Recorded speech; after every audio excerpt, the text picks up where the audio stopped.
It's the best night of the week. Oh, okay, let me rephrase that. It's the best night of the week, except for the nights that include football, of course, because it's Tuesday night. It's myself, Jake Malik. It's my co-hosts, John Shear and Dave. I'm not even going to try and say his last name out of pure respect at this point. He's just Dave.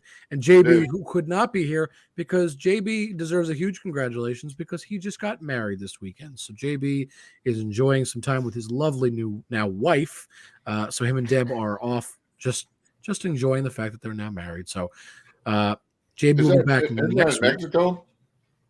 That's where he should be as far as I know, Yeah. unless he Does he skipped town. Does JB speak Spanish? You don't say.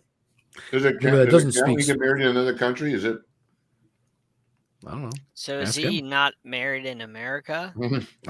Dude, you are asking the wrong person. My guess, and my hope is the fact that he brought a marriage license from America and they just signed it in Mexico during, signed it either before the wedding or during, right before the ceremony and have it. Where are they? Are they in Cabo? I don't recall where they are. That's like as far as I know, right? Okay, then there you go. See, I don't remember that. Cancun? I don't remember. I don't know. It sounded really nice. He looked really happy. So exactly. I know he's in Mexico. I know him and Deb are now married, and I'm very happy for them. And that's really all that mattered. Mm-hmm. So, all right. It is a Tuesday night, and that means Dave has tacos because it's Taco Tuesday. Dave, what are the tacos tonight? I think if you're a gambling man, you could pretty much just bet on shrimp every Tuesday here out. Anne-Marie just found herself a little recipe that I have to stop from eating them. So otherwise I'd be eating the whole show. So it's nice I have the show because I can hold myself to one. They're really big tacos. So, okay. What's in them? So it's shrimp with what? You got to give me the lowdown, Dave. I got to know. It's just, I don't know what she does with it, but it is so good.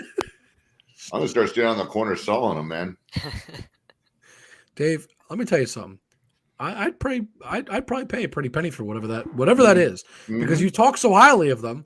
I love me a good taco, and you talk about them like they're God's gift. So now I automatically just want one. Sell it for a couple bucks. I wouldn't say no. I'd be willing to pay it. We'll figure out how to get you one, and we'll get them out. Okay, good.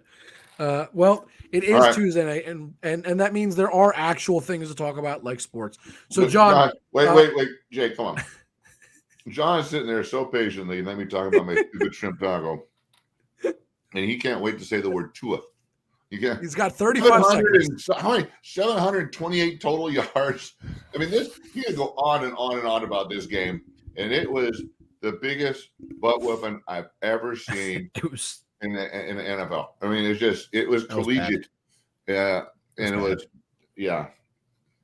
I mean, 35 seconds. That's the second most offensive yards in the history of the game. Yeah. Only not even 10 behind the Rams. And I believe in 1951 had like 735. Second or third most points in an NFL game, second most in a regular season game. Most scored through 3 games in NFL history or in any team ever. I mean, that was just insane. I don't care if it's the Broncos or the Bears or whoever. These are NFL players playing. You know what I mean? This isn't college where you see that happen. This is the NFL.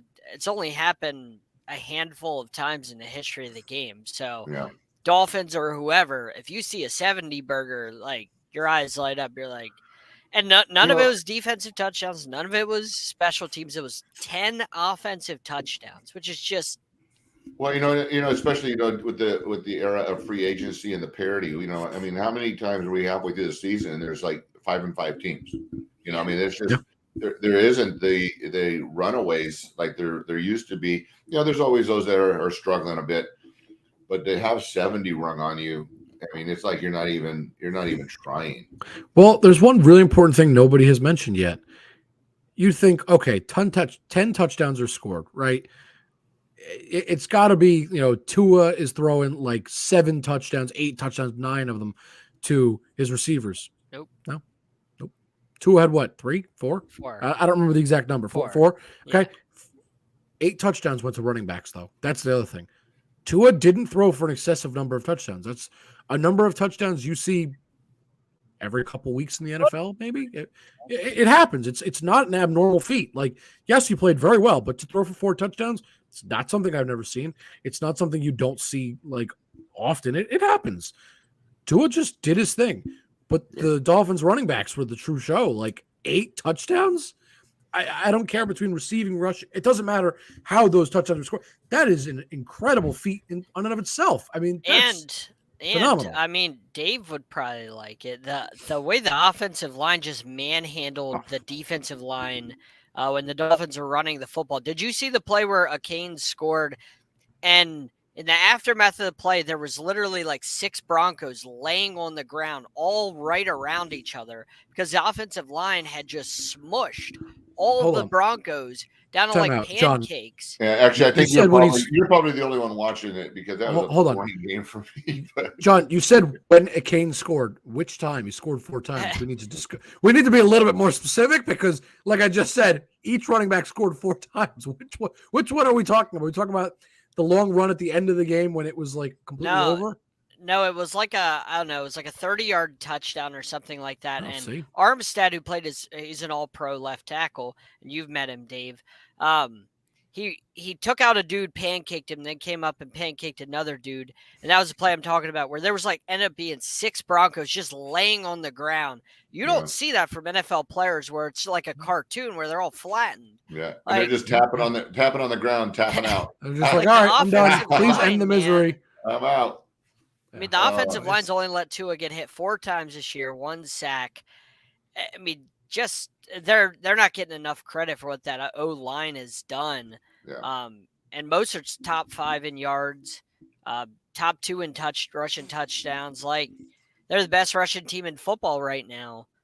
That offensive line, man, I know Tua and Tyreek and all them get credit, but it's the offensive line. And it's always too early to bring it up. But it gets brought up anyways, and the whole undefeated 72 Dolphins, and it would be apropos if that record ever were to be broken, it would be by the Dolphins. Who knows? I mean, they certainly have the firepower. I mean, I don't see any chinks in that armor. They're not even healthy. Waddle didn't play that game. Phillips didn't play that game. Jalen Ramsey hasn't even played a game for them yet. Like, they're not even healthy yet, and they still put up 70. If they go to Buffalo and lay it on Buffalo, man, that would be something. If they lay it on Buffalo, I don't think they will. But if they this week, it's good. This will be a game. Buffalo ain't no Denver now. No, so. the Dolphins are going to have some real tests coming up in the next call it month and a half. Let me ask you this, Jake. Did the Dolphins lay it on another 50 or 60 points on the Panthers and Giants in Miami week 5 and 6? Do they do that? Because they play some really bad teams in the coming weeks. Answer that question, I can't answer it yet, and I'll tell you why. You know what? I wouldn't think so. I think that 70, man, that's a one-off. That's a big deal. That's everything's clicking. These other teams, just to your point, John, earlier, they're NFL teams. They're watching that film going, what do these cats do? They ain't going to do it to us. We may go down swinging. We may not win this game, but we ain't letting them rally 70 on us, and we're going to do some stuff to prohibit that. But to answer your question, John, my answer still is I don't know. And the reason for that is I don't know what those teams are going to look like in a few weeks. The Giants and Panthers? In 2 and 3 weeks, I don't know what the injury status is going to be like, because if the Giants and Panthers are going to be out with top defensive players, then I'm not saying you're going to score 70, but 45, 50. Yeah, it's certainly possible. If those teams are fully healthy, do I think you'll beat them? Of course I do. I'm not going to sit here and pretend like those teams are going to win. Neither of those teams have an offense to keep that offense off the field. So it's not even about that, but it's a matter of sure it is. Those teams have enough players on defense that at least towards the beginning, that first half, I'm not saying they're going to control them, but they'll have a chance to make some plays. Things can happen. So it really is, to me, it's one of those things. What's the health? The Broncos, they don't have an excuse. I'm not making excuses, but if a team's not healthy, could it happen? Of course it can. If it's healthy, I don't know about that. I mean, look what the Chiefs did to the Bears this weekend. I mean. They went easy on them. But That you know could have what I been a mean? lot uglier. But do you know what I mean? Yeah. It can get very lopsided. But if a team's healthy enough, sometimes you get a little lucky here and there. Scoring 70s. Hey, Oh, you know yeah, what? I'm not saying Jake, 70. I'm Jake, just saying. yeah, there's an importance of the defense, but if your offense is going 3 and out, I don't care how good the defense is. Oh, You're of gonna course. get one out. Look at the Jets. It's Yeah. a prime example. The Jets Yeah. just. And Defense those is three really teams- good, but they can't play. The defense can't do everything. You know what? Zach Wilson is one of the worst quarterbacks we've ever seen. What I was gonna say, were you gonna say one of the worst quarterbacks in the league? Because I was gonna say We've I don't ever know that there's seen. much competition. Like, he's bad. Okay. He's one of the worst I've ever watched. I Like, know. him and Jamarcus Russell are two of the lowest, quarterbacks I've ever watched in the NFL. Like, they're really bad. But back to your point, Dave, on on an undefeated season. I don't think it's going to happen, but not that that's the point. In the next month and a half, we'll call it. They've got some real tests, and this is going to tell you what this team really is. Because the Chargers, yes, you beat them, and John, you and I both know that was a shootout. That Dolphins team, they looked great on offense, but their defense got torched because the Chargers are very good on offense, and that's what I'm interested to see. The other teams on offense against you. So a team like the Bills, who you play this week, and then in a couple weeks you play the Eagles on the road, and it's a night game. I don't know if it's a Monday or a Sunday. Yeah, Sunday I don't have night the calendar. football, yeah. Okay, so it's a Sunday night game in Philly. That's going to be a very tough test, and then 2 weeks after that, you play the Chiefs on the road. In Germany. 9:30, so that's in England, I believe. Germany. Okay, Germany. All right, so Yeah. I knew it was international. So those are the games I'm very interested to see, and I think that's going to tell you a lot about this Dolphins team. It's going to be. Well, Okay. I'm asking Raphael what the odds are. It wasn't a real bold statement, Jake, because it hasn't been done in 50 years. So yeah, you're right. Of course. Odds are they won't do it, but I'll tell you what. Odds are they won't. They're shaping up to be a team that can press it. Anyhow. You know what? Hey, so what other? Wait. There's other teams in the league now. I know. We've been on 12 minutes on this team. Yeah, deservedly so, but I'm over it. Let's talk about them Seahawks. Yeah. I actually am interested because they haven't looked like the team that I thought that they would look like yet. Even though they're 2-1, they still struggle with the. The nice thing Panthers. is we get the Giants Monday night. And oh Jesus! We can get some. We've got a good amount of injuries, but Walker looked good, had 156 total yards, had 2 touchdowns, and being at home always bodes well for us. 8 false starts. He saved my fantasy day. Yeah. So we I didn't get too fluffed up beating the Panthers. Whoa, Dave! What's the Nice. language? Yeah. Hey, but one thing that was cool, and you guys know we do a show after this, and Walter Thurman was on that Super Bowl team. That last weekend was the 10th anniversary of the Super Bowl victory, and they had a bunch of guys there, so it was a lot of fun for them. And he was holding the Lombardi trophy. That was really cool. That's right, man. That's pretty cool stuff. Listen, you just talked smack about my Giants, and we're just going to move past this. Oh, okay. Well, you can defend them if you want. Absolutely. Try. Right. I haven't seen much of that Seahawks defense. We'll give this segment 36 seconds. I get it. So JB's not here. It's a pick on Jake Day. That's fine. Listen, I tell you, as soon as Saquon went down, it just the air went out of the sails. Yeah, but you know what? But Saquon says he's feeling a lot better. His chances on a long rest. I wouldn't be surprised if he plays. I told you guys this last week. I didn't think he played Thursday, but I genuinely believe there's a chance that he plays this week. And this is what I was thinking, and I know they were going to lose to the Niners, but I was thinking it might actually be good that he's out because the way they run their plays and the way they run their offense is everything's through Saquon. So it's kind of like when the Lions had Calvin Johnson. It was Calvin Johnson or bust. But when Calvin Johnson retired, as amazing of a player as he was, the Lions stopped being so reliant on Calvin Johnson. They started figuring out they had other guys, and it ended up being where they found out about this guy or that guy. So maybe the Giants, and I'm just trying to be optimistic, maybe with Barkley out, they can find other guys and they can run plays. No. Well, they can change their game plan. Yeah, This is the NFL. Get the QB rolling like he ended last year, maybe. And I mean, you've got guys we'll like see about Jalen that. Hyatt. You've got Darius Slayton. You've got guys Wait, that have talent. Wait. But I Darren gotta Waller. interrupt you, John. I got to interrupt you, John. Jake brings up, I got to defend the Giants. You and I are defending the Giants. Jake's going, nah, I don't think so. Well, I don't know. Yeah, like It's, you know what? Because I appreciate. And Jake's all, nah. No, look, let me tell you something. I watch this team every week, and I hard to get my genuinely head appreciate. spinning. Oh, I appreciate the attempt to say, "Well, the Giants don't have to rely on Saquon." Guys, I appreciate it. Let me tell you something. I watch this team every week. I watched them last week. Believe me, we do too. We're trying to be nice. They were horrible. We have to watch them. They're always televised. Look, I don't want them to be televised either, John. I don't want to watch them. Well, the good news is they're on Monday night against Seattle. Televised again. Look. Yep. The NFL decided to torture the entire league next week by putting the Jets on Sunday night and the Giants on Monday night. Nobody wants to watch this. I'm sorry. This is going to be a horrendous weekend. Wait until Jets and Giants have to play each other. Oh, look, I know who's going to win that game, and sure as heck ain't going to be the Jets. Zach Wilson is the worst quarterback I've seen in a very long time. But not the point. Jake, it's not. It's from like just a football perspective. Like I said, when you lose a guy, it sucks, but you can dig deep and you can find other guys that are talented. Diamonds in the rough. Like last year, the guy that the rookie that I believe he tore his ACL towards the end of last year, whatever, your receiver. I liked him a lot. He was a solid receiver for you.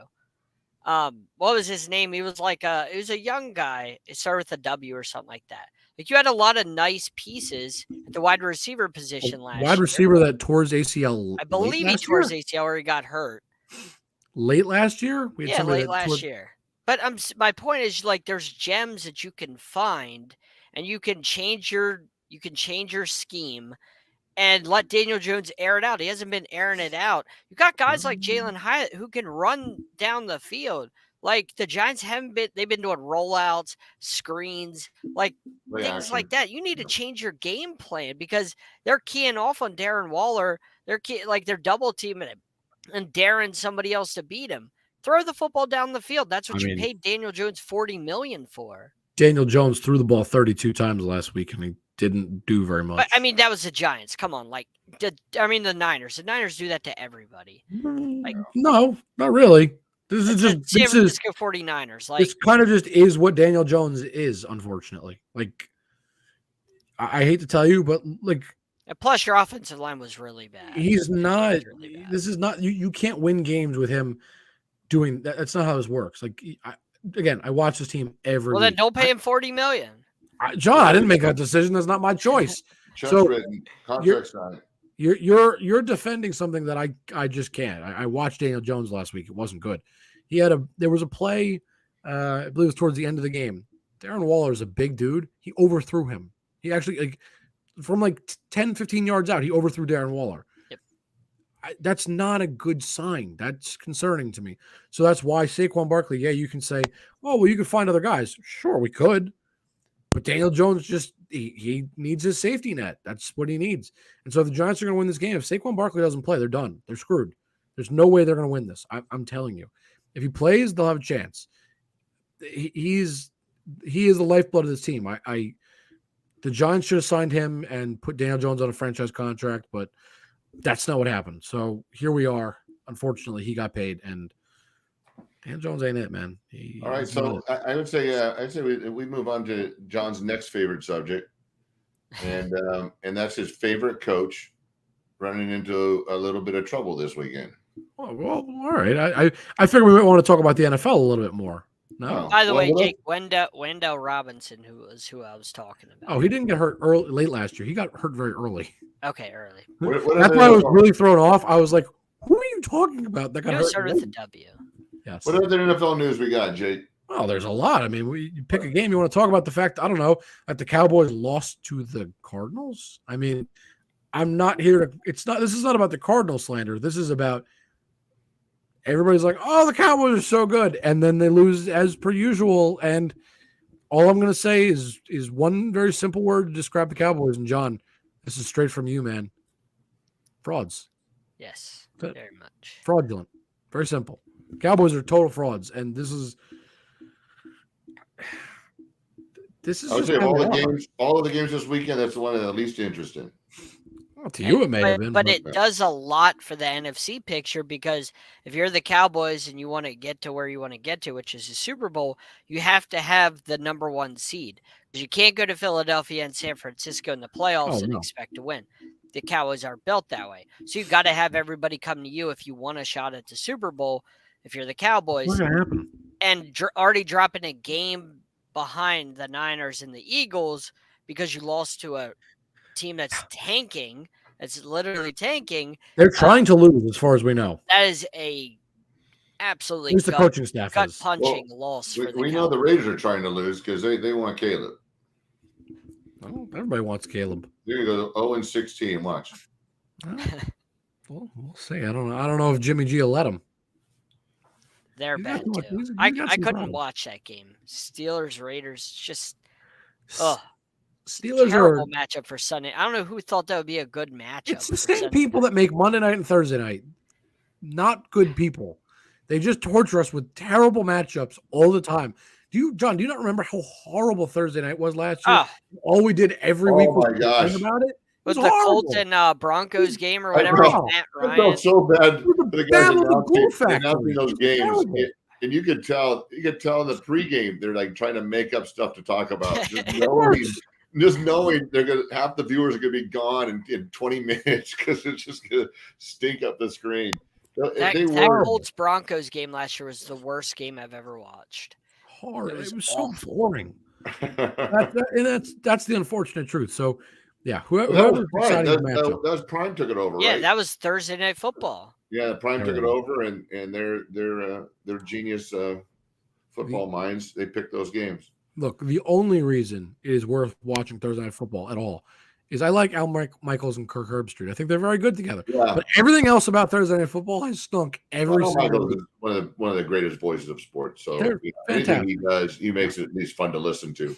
That's really what it is. I mean, last week I was sick and I had to watch the Giants get their butts whooped, and I had to watch just an uninteresting matchup. It's Thursday Night Football is fixed. Anyway, I digress. But the Cowboys losing, John, you're very right. That is a huge blow for them.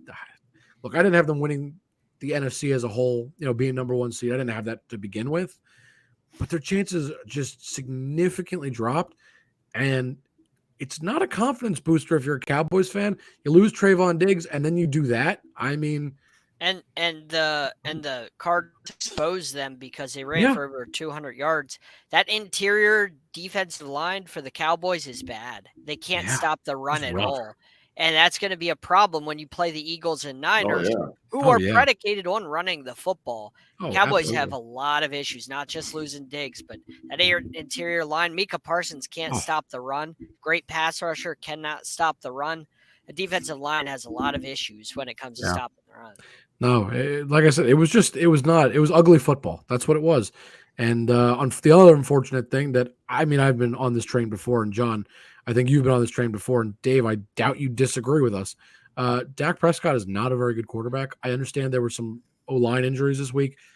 He just doesn't – he goes out there and he just doesn't play like inspiring, exciting football. I watch him and I just go, this is very boring, and you're not very good at what you do. You're just very – I don't call him vanilla, but that's how I feel when I watch him. It's just blah. Hey, what are you guys thinking about this Monday night deal, the two games? Oh God, I don't like it. Shoot me. What do you guys have any insight as to what brain trust came up with this idea? Because Monday Night Football is Monday Night Football. I mean, it's like everything. And then I'm watching on a big 70-inch TV. But I've got now two small TVs in my 70-inch. They're trying to play them side by side to help us out. I'm like, if I wanted to watch football on a small TV, I would have bought a small TV. I want to see the game I'm watching. And it's just bad. I don't know. It's all about money. ESPN gets two games that people are watching. They got over 22 million viewers just last night alone. So that's what it's all about. It's that what's money. A typical Monday night viewership? I mean, aren't they just splitting the typical Monday night viewership? I don't think so, because they got 22 mil last night. I think the average is like 11 anyway. So Well, they got What's the average got their Monday Night money's viewers? well, What Dave, happens? I have very good news for everybody involved, though. There are no more Monday night doubleheaders. Okay, so it's a moot point. But it's not, because you know what? They could bring it back next season, and if they really wanted to make it go longer than 2 weeks, they very well could. I don't know why they would, but they could. But luckily for us, it's going to be. Oh, I lied. I apologize. Week 14, there are 2 games, and that's all right. We get over that's it. stupid. But that's late. That's late in the season, so and they're at the same time. They're both at 8:15. That's even dumber. Who does this? Titans, Dolphins, and Packers are the Giants. And the games last night were pretty good. Terrible. They weren't bad games. No, but I thought they were pretty good games. But I found myself flipping back and forth, and I couldn't truly enjoy the end of one and the beginning of the other, because I was so focused. I was so hyper focused on what's going on in both games right now. I need to know every detail of every game. This is so boring. And by doing that, Jake, there's a flow to the game. You lose the flow. You don't see where they help me out. I'm having a moment. Where they drive plays. The flow of the game. So who has the not tempo, but the possession? The ball? No, the momentum. Thank you. Okay. Jeez whiz, man. I don't know where he was going with that. I had no idea. He was just like, you don't know who has the the momentum, and because you lose the flow of the game, by missing them. Thank you, JB. Hey, aren't you married? Go kiss your wife. Yeah, you know what, Dave? It's not just that though. You miss big plays if you flip to the other game real quick, what's going on? You turn around and it's like, wait, how did the Bengals get the football? What happened? I don't know. I missed the last 10 seconds. That's why I don't like it. I mean, that's why on Sundays I love Red Zone. It's great. I see all the big plays. I know what's going on. I never miss anything because Plus, they make sure it kind of feels like an extra 2 teams are on bye weeks. Yeah, your Sunday has 1 less game in it. And it kind of feels like there's a bye week already happening for 2 teams. And that kind of sucks because I don't like my Sunday to be thinner. I want it to be full. Bye weeks come and my Sunday has less games because of the bye weeks. It feels like I'm getting robbed of something. John, I like my Sundays like I like my Thanksgiving plate. Nice and full. And I'm just kidding, JB. I love you. I can unbutton my pants.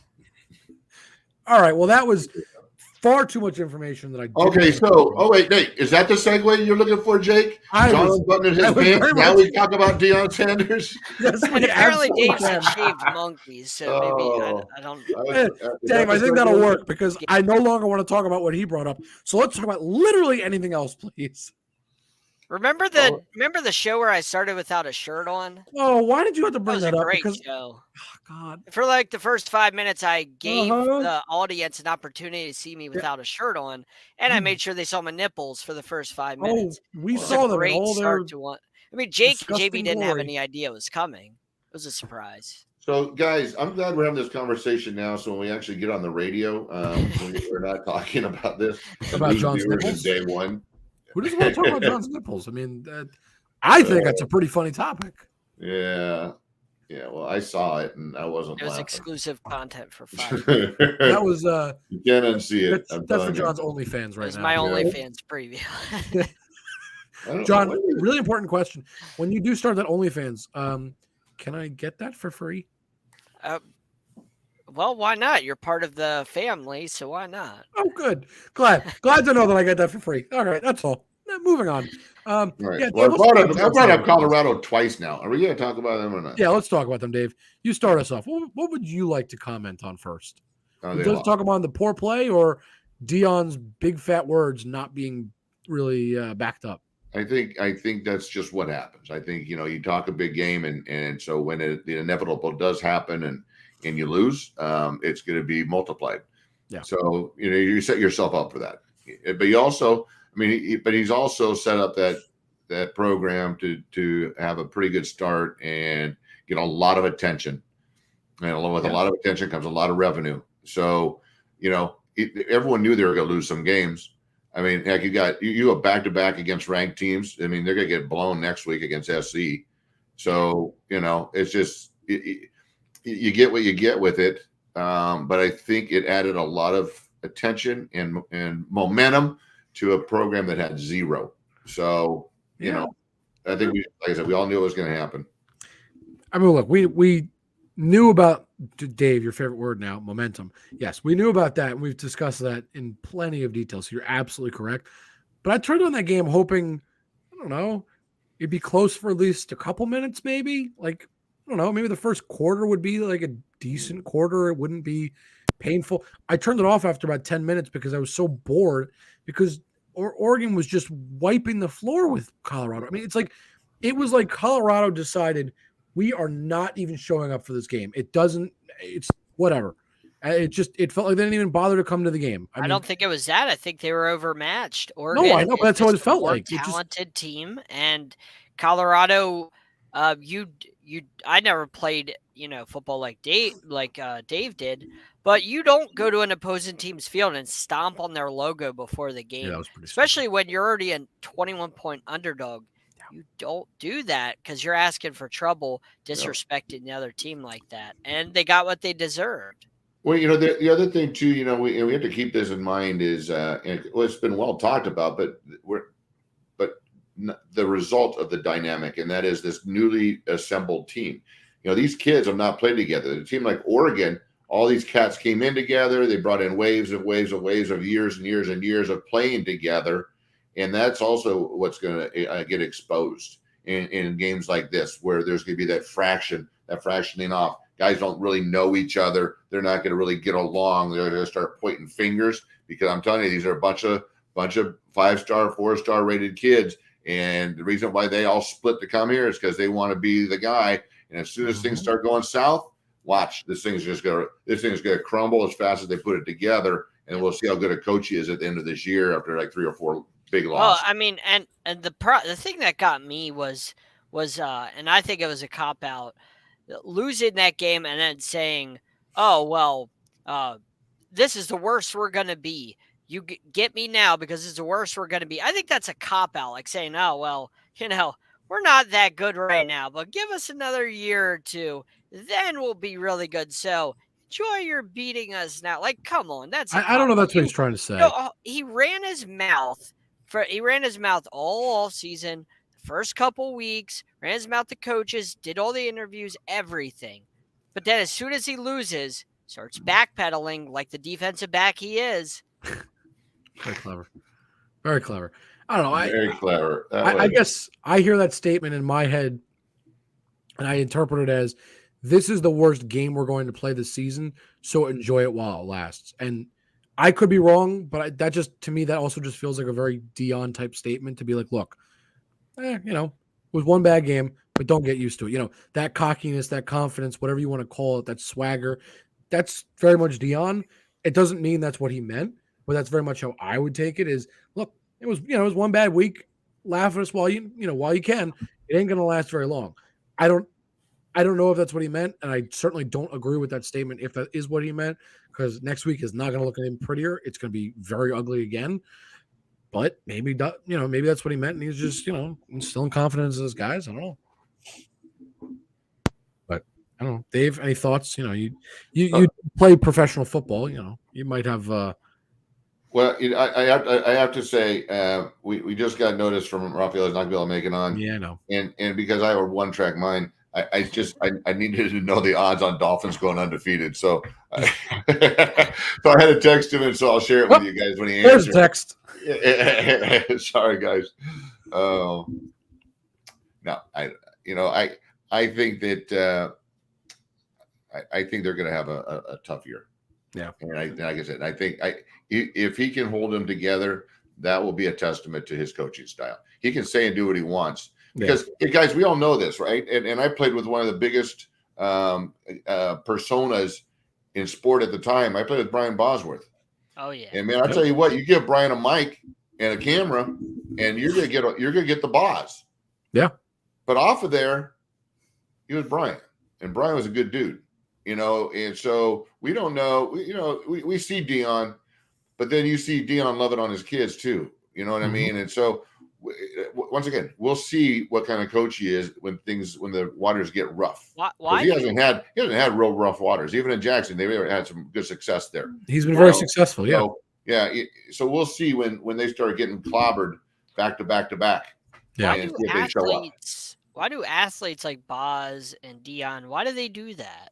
Like become a different person on camera. And then you say they're a different person behind, like off camera. Like, why do they do that? Why do they just change into a different person? Money. Makes sense. I mean, so if Brian didn't, he didn't have a professional career. He was on the team. He had the first guaranteed contract. I don't know if you guys remember that. No, that was like an unknown deal, and he signed an 8-year deal, but the first 4 years were guaranteed. And even though it was an $8 million contract, he was only making $350,000 a year the first 4 years because they couldn't cut him. Yeah, and then the first year he had to make the team, it jumped to $800,000. Okay, and so he knew his time was limited. His shoulders were shot. He knew his time was limited, so he had to make a splash. So he called out Elway, and he wrote a book, and he got Gargoyles, and he got every contract by being the boss. Because if he wasn't the boss, he was an average. I mean, he was a heck of an athlete, cut, right? Athlete, but he did no stats and did nothing really to garner him getting all those additional deals. So, but that produces jersey sales. Oh yeah, absolutely. And today the guys get a cut of that. Back then they didn't. And the other thing, it puts butts in seats. Yeah. People are going to come see that personality. So for the team, it's almost an incentive to the team to say, kind of what Dave was saying. Keep on the roster. Line. We've seen it with Cam. We've seen it with guys that go way over the top. Travis Kelce's way extravagant, and then they start losing, and they can't take the heat. Brian, and this is public knowledge, so I'm not sharing anything that isn't known, but not everyone's aware of this, is that, he had a Lloyd's of London policy on his contract. So when he could no longer make the team, and that was a thing of the past, and I don't know if guys still have that, but when he could no longer play, he got the balance of his contract, in an insurance payment. He was a very savvy guy. Like I said, wrote books. The books he wrote built his persona, So and Jake gets the same thing with Ohtani with the Angels. I mean, I think the reason the Angels didn't trade him is because, hey, like we keep him, that's more jersey sales, more butts and seats. It's more money for the organization. Absolutely. If we get rid of him, who's going to come to our games? Nobody. You know what I mean? So, in my opinion, the owner's like, I'd rather make all that money off of Ohtani. Well, I'll tell you, we just went to an Angels game, and I go to a couple every year with my buddy. It used to be only Trout jerseys. And I will say that I would say if it wasn't equal, then maybe even Ohtani, there was more Ohtani jerseys in the stands than Trout. So it's not surprising. To your point, it's absolutely true. He's very popular with the fan base. Makes owner a lot of money. Okay, so we won't have the undefeated season odds until week 5 or 6. Well, that sucks because the Dolphins' schedule before that. I think they're waiting to see how they do against the Bills. Yeah. I was going to say, if they do that, then they go up exponentially. Yes. There's a really important game this weekend that they absolutely have to win in order to stay undefeated, of course. But like I said, that's normally how math works. It's kind of what I said. This is one of the first big tests you guys are going to face. So. And the reason I asked Raphael is because he's almost always right. So he told me take San Diego State in the points, and although we only lost by 3. I think the line was 7 against Boise. So there you go. But so Jake, what do you make of some of these teams that had high expectations? Bengals, they didn't look great, even winning last night. The Vikings 0-3, Chargers are 1-2. I mean, some of these teams that had high expectations coming into the year don't look very good. Even, no offense, Dave, but like the Seahawks still don't look like that. Their defense, their defense is still porous, and they need to figure some stuff out. They're young. I agree with you, but the one team that stuck out when you were saying that was the Vikings. Yeah, I'm not surprised. Yeah, No, but I didn't know, think there'd be 0-3. No, but well, and they're looking to bring in a running back because Alexander's not really doing it, which I'm sad to see. I've met him. I've done his camp. He's a great kid. I was actually really hoping to see him, just be able to take it the reins and go. But he's struggled. So so John, you asked me what's my thoughts, and I don't know that surprised is really what I am, because I'm not. The teams you named, Or any other team you could think of, no, but I'm just Jacksonville saying, or whoever, yeah. no, of course, but I'm just saying, like, the teams you named are good examples of, none of them, in my opinion, have a particularly great defense. And so the Chargers, I'm not surprised. Last year, their downfall was their defense every time, because that offense, can light up the scoreboard. But if their defense can't stop a nosebleed, it doesn't really matter. The Vikings, it's the same thing. The Vikings were 11-0 in one-score games because they had some clutch moments. That was unlikely. It's regression to the mean, and that's not a surprise. The offense looks great. Kirk looks amazing. He looks like the best he's looked in years, but the defense just also cannot stop a nosebleed. So that's the thing. There are a lot of teams, the Bengals, it's Joe Burrow's injury, but most of the teams, it's just, the offense looks fine. It's fine, but their defense just doesn't look adequate at all. So I'm not entirely surprised. And the Bengals starting 0-2 and then going 1-2, they did this last year. I mean, I'm not saying last year is this year, because it's not, but it's one of those things where I won't hit the panic button on them just because of their history with Joe Burrow and him being kind of banged up still. They won a game yesterday. They got Jamar Chase finally involved in a game. Joe Mixon actually scored a touchdown. Things are certainly trending in the right direction, and the defense looked really, really good last night. So I'm not freaking out yet. Not a fan of the whiteout jerseys, though. I love them. I love think it. They're It's awesome. Beautiful. Yeah. What about the Jags, man? Like, the Jags don't. They don't look good. Dude, this was a team where I was like, man, they're getting Calvin Ridley. They made the playoffs last year. They took the Chiefs. That was a pretty good game in the playoffs divisional round. Like, I was like, okay, they're going to take the next step, adding Calvin Ridley. I agree.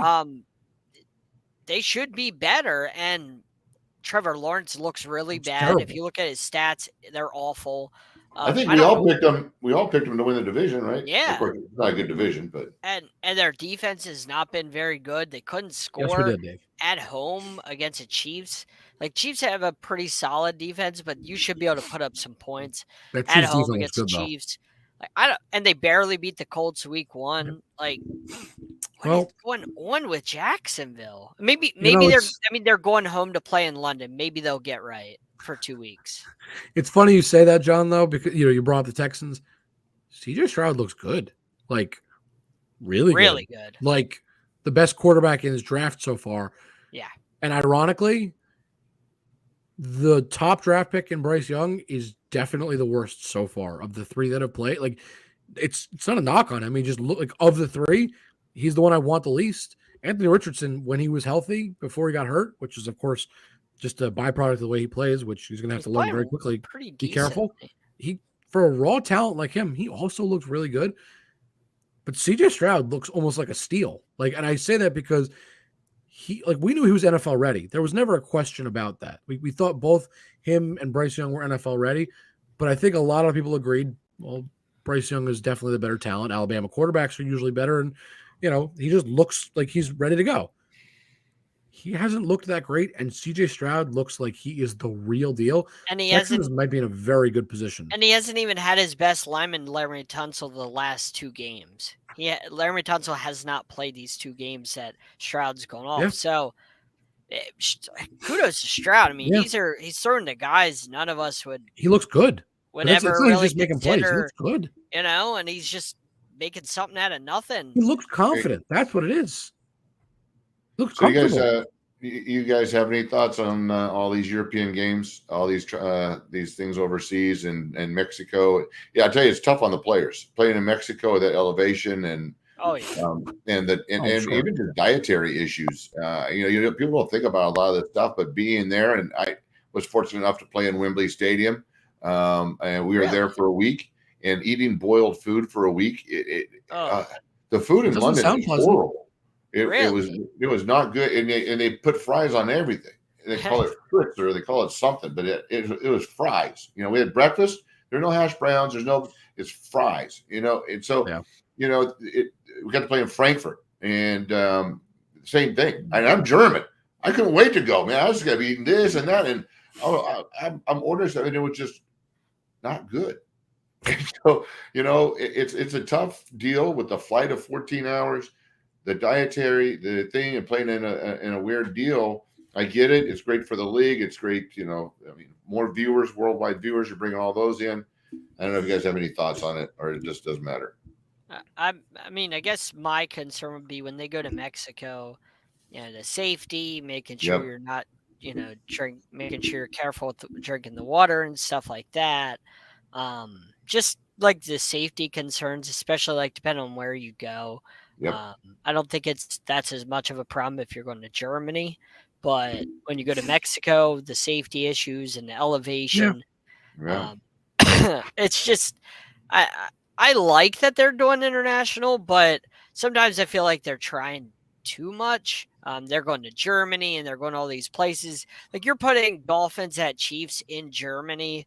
That should be in Kansas City. Tyreek Hill's return to Kansas City. That should be a primetime game. Yeah, in agreed. Kansas City. Yeah. The ratings would have been off the charts, especially with how the Dolphins are playing. Agreed. That would have been an insanely highly rated game if the NFL would have kept it in Kansas City. With all the Taylor Swift stuff and with Tyreek Hill return to Kansas City, I'm saying, I was waiting for her name to come up. The ratings would have been crazy for that game. Have you guys seen what Kelsey's jerseys did? On the Eagles? The price of his jerseys went up. 400%. Yeah, his sales are like through the roof. So, Dave, it's funny you said that. And he gained like 300,000 followers. Here's the really good news for everybody involved. There is no losing situation in all of this when you think about it. So just bear with me, right?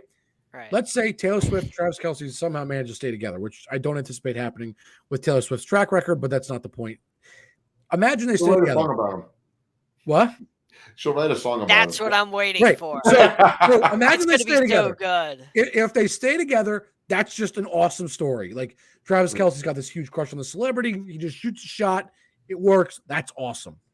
That's awesome for him. But guys like us, it's like, hold on. He just shot his shot and it worked. But so that should give confidence to other men. You're like, screw it, just shoot your shot. What's the worst that happens? But you both have gotten to the more important point. I'm almost, in a sense, as horrible as it sounds, hoping they break up because this song and likely the subsequent album would be so hilarious to listen to because there would be I don't listen to her music normally because I just don't care. Right. But I'd have such a personal interest that I would love to see that. So again, I don't think anybody in this situation loses. There's no losing. It's all winning. Yeah. And in 9 months, if they have a baby and then they break up or something. Oh my God. Imagine the songs that will come out of that after she has a baby and they break up. Oh my gosh, that would be fantastic. Jesus. We all win. The only one. You win no matter what. I don't know if you guys picked this up, but watching that camera, Mama Kelsey did not look like she liked Taylor Swift. I think she was just annoyed and wanted to watch her son. She was like I've seen that look, and I'm like, that's mother-in-law hates daughter-in-law look. I was gonna say that was not a good start. No, she did not look, and her son scored a touchdown. She's like, golf clap. I think Donna Kelsey was just like, I just want to watch my son play football. Stop. Just let me watch. Yeah. I just want to enjoy him because this is what I do. But hey, we have a couple minutes. We're going into October. Any baseball news? Anything you guys? Oh yeah, I wanted to bring this up because I wanted to at the beginning of the show. If you guys, Dave, you've been around a lot longer than us, so you've probably got to see more Brooks Robinson. But Brooks Robinson passed away. I was just gonna bring that up. Yep. One of the greatest baseball players in the history of the game. 16 Gold Gloves, which is just insane. It's pretty impressive. 18-time All-Star. That's also pretty good. and not only that, but the guy was just pure class off the field, on the field, just absolutely classy individual. Everybody loved the dude. So I mean, I know he's 86, but that was a really hard loss. That's still sad. As a but he was a dude, and if you don't know, his batting helmet was like an abbreviated bill on it, and I never knew why, because I was a kid when I watched him, of course collected baseball cards, but he didn't have the full bill on his batting hat. I'm sure it's just so you see the ball better, but he was definitely a dude. Yeah, I saw that news this morning, so I'm glad you brought it up, John. Yeah, no, that's John, you're right. I mean, he was not he wasn't a particularly young man anymore, but it doesn't make it any less unfortunate. Losing the great suck.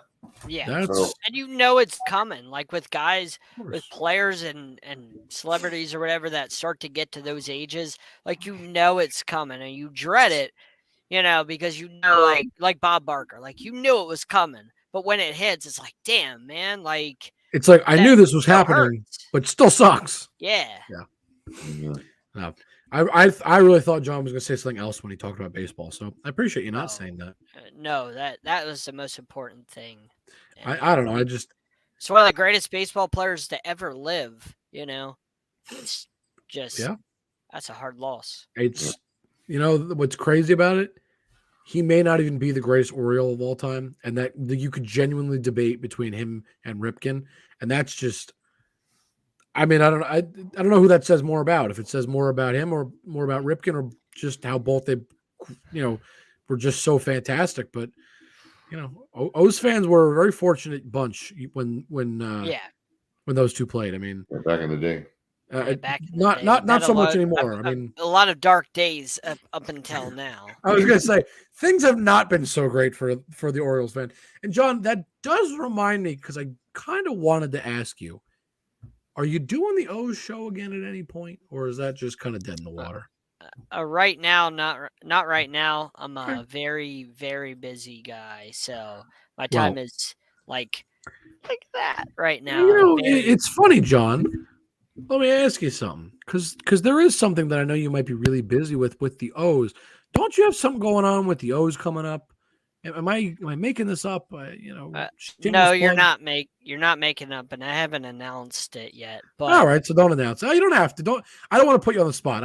I thought other people knew. Then I will not say. No, I haven't. I've only told a handful of people so far. So my lips are sealed. My lips. Look, I'm just you know me, John. All I want to do is give you a shameless plug. Stay tuned for this on the Sideline Sports YouTube page, because you're gonna get a lot of good content. In October. All right, then I'll switch it to a different shameless plug, because there's also something else going on very shortly. So, Dave, as we wrap up, got what? 6 minutes? I think. Is there some going on in a couple minutes? I think there is, right? Yeah, a couple minutes. Yeah, we get. I think it's our 4th episode of Hawk Talk, and Walter Thurman, one of our co-hosts, just spent the weekend up celebrating the 10-year anniversary of their Super Bowl win, and connected with one of his teammates, Phil Bates, a receiver. So he's going to be our guest. And every week we have a 12th man represented. And this week is Big Low, super fan on the cover of Sports Illustrated. So I tell you, the Hawks have some killer fans, man. We've had the NFL Fan of the Year, Larry Bevins, earlier this year. And we're going to have a good time talking about Seahawk football. And we have a big giveaway. We just gave away a nice mini helmet autographed by all of us when we hit 500 followers. And we're already at almost 6 within a week. And so we hit 1,000 and we have another giveaway. Can I enter that giveaway? You can. It's a handful of us, Max Strong, Walter Thurman, Norm Johnson, Edwin Bailey, me. I just wasn't sure. Morris. I do not want to take it away from your fans and all the the 12th men and the women. I didn't want to. So I mean, look. Well, if you're not following us, you're not going to win. You got to follow us. I understand. Hey, Anne Marie went through and put everyone's name onto a thing, and she insisted, and we drew it live. So it's not. I was there. I remember. Yeah. It was So Great and fair drawing. We actually do give them away. I golf clap for Anne Marie because that is hard work. She always goes over and That's such above. a pain, and I love the dedication that she puts into this stuff. She's a rock star. So yeah, that's coming up. And also, I just announced my big golf tournament. You guys know about that. We're inking celebrities every day. Greg Townsend, Byron Scott. We're going to be talking to Michael Cooper. AC Green, we got the cast of the Mayans. It's going to be 35 celebrities, 200 golfers raising money for veteran support programs here in Orange County. I know JB was out for it. You guys are going to come out for it. Yes. Corey Geary was out for it. Will Stein was out for it. We have people flying in from Minnesota, Wisconsin, Florida, coming from all over the country to play in a golf tournament. And it was a lot of fun. This year's will be bigger and better. And Jake, if you're there, you get to see how bad of a golfer JB is. I don't think any of us are necessarily good at golf. Dave is probably the best if I had to guess, strictly because he probably plays the most. Yeah, I played Monday at a church event. I'm playing Thursday for a veterans event, and I'm playing Monday the second for Tee It Up for Downs. One of the stars of the Mayans has Down syndrome, and a bunch of us get together and support him. That is Jake, awesome. If you've ever seen an old woman walk with a cane, that's what JB looks like when he bends over to swing a golf club. He looks like an old woman getting ready to walk with a cane, and then he I don't even know how he does it. It looks like a turtle ready to fall on their back.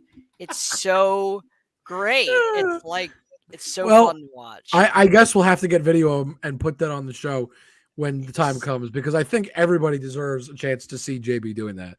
It's so great. On that note, John, your time for a shameless plug, but I will not, like I said, my lips are sealed, but shameless plug anything else you want, buddy. Yeah, Sideline Sports YouTube page. We're on the NFL alumni page, Blue Hawks 13, and then check out Hawk Talk in about 7 minutes. Great show tonight coming up. Got a lot of good stuff going for you guys, and yeah, that's about it. Gotta love it. You guys can find me on Twitter at Jake_Malik. But most importantly, like I tell you guys every single week, you can find Sideline Sports on the following places that you see starting to scroll across the bottom of your screen right now as I'm speaking. Those are the places that we are. It's all your social medias, all that kind of stuff.